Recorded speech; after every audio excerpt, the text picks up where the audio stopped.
gendar l'engrais bari dana am jafe-jafe moo di lan moo di heure bu nekk géej gi dafa mu la attaqué heure bu nekk waaye diiru bi nga xam ne daal lii projet bi ànd nañu ko wax dëgg yàlla danoo ñaan yàlla mu yegg si jàmm mu fekkee.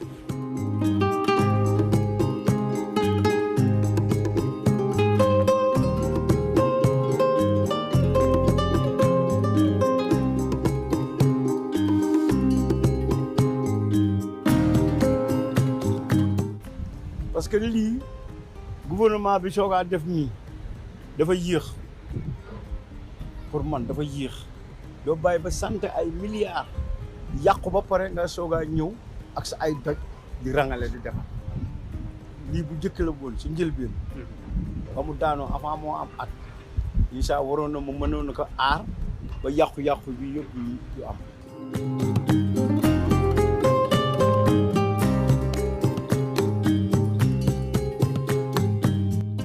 xam ne ay baas yi dafa tàng te ñu ngi si dëkk ak sunu njaboot amul fu ñu dem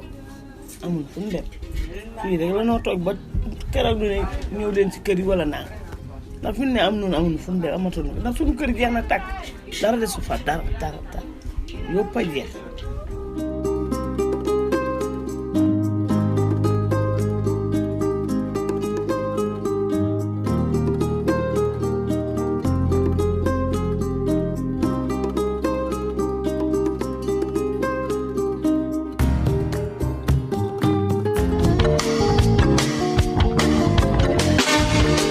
Les tensions entre Bamako et Paris. Abdoulaye Diop, ministre malien des Affaires étrangères, a publié ce mardi un communiqué cinglant.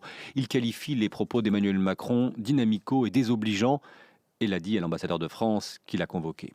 Ces propos, le président de la République les a tenus lors d'une interview le matin même. Et donc l'armée française n'a pas à se substituer au non-travail, si je puis dire, de l'État malien. Il doit y revenir. Et donc nous nous reconcentrons, nous, à la fois géographiquement en termes de mission, sur la stricte lutte contre les groupes terroristes.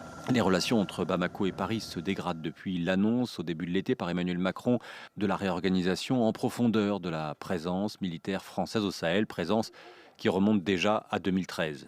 À la tribune de l'ONU, le Premier ministre malien, Choguel Maïga, entré en fonction début juin après le nouveau coup d'État dans le pays, avait même accusé la France d'abandon.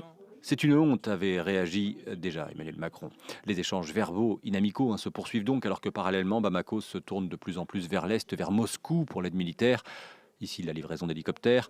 Bamako qui se tourne aussi vers la sulfureuse société paramilitaire russe Wagner, soupçonnée d'agir en sous-main pour le compte du Kremlin. Une présence de ces mercenaires serait incompatible avec le maintien militaire français au Mali, ne cesse d'avertir Paris. La France-Afrique, c'est terminé. En visite à l'université de Ouagadougou 6 mois après son élection, le président Macron l'assurait. Son intervention est alors acclamée par les étudiants présents. Je ne suis pas venu ici vous dire quelle est la politique africaine de la France, comme d'aucuns le prétendent. Parce qu'il n'y a plus de politique africaine de la France. Mais 4 ans plus tard, beaucoup de ces étudiants burkinabés se disent déçus. La grande annonce de rupture n'a pas été faite. Je pense que la France a tenté de se désengager militairement pour revenir se dédire et se réengager encore sous prétexte que ce sont les États qui sont demandeurs. Au cœur des critiques, la présence militaire française au Sahel et les visites fréquentes des ministres de la Défense et des Affaires étrangères. Il y a eu aussi des gestes importants ou des déclarations qui ont marqué les esprits. Quand Emmanuel Macron a par exemple reconnu la responsabilité de la France dans le génocide de 1994 au Rwanda. Sur le plan économique, beaucoup retiennent la fin du franc CFA. Une loi a également été votée pour la restitution d'œuvres d'art pillées lors des guerres coloniales. Il y a cette loi votée au Parlement français, bien sûr, qui va nécessairement permettre ou encore favoriser la restitution des biens culturels de l'Afrique. Il a promis, il a fait. Lors du sommet de Montpellier, le président français ira dialoguer avec de jeunes entrepreneurs, des artistes, des militants et des sportifs du continent, des invités venus de tous les horizons. Pour l'intellectuel camerounais Achille Mbembe, chargé par Emmanuel Macron de préparer ce sommet inédit, cette rencontre est le début d'un processus de réconciliation avec la jeunesse africaine. Ce n'est pas un sommet qui va changer ça. Mais le sommet est un premier moment d'une très longue étape qui durera, à mon avis, une ou deux générations. Une longue étape qui ne commence pas dans le meilleur climat. Ces dernières semaines, les tensions diplomatiques se sont multipliées entre Paris et plusieurs capitales africaines. À Bamako, l'influence française est de plus en plus contestée et les autorités n'hésitent plus à se tourner vers la Russie.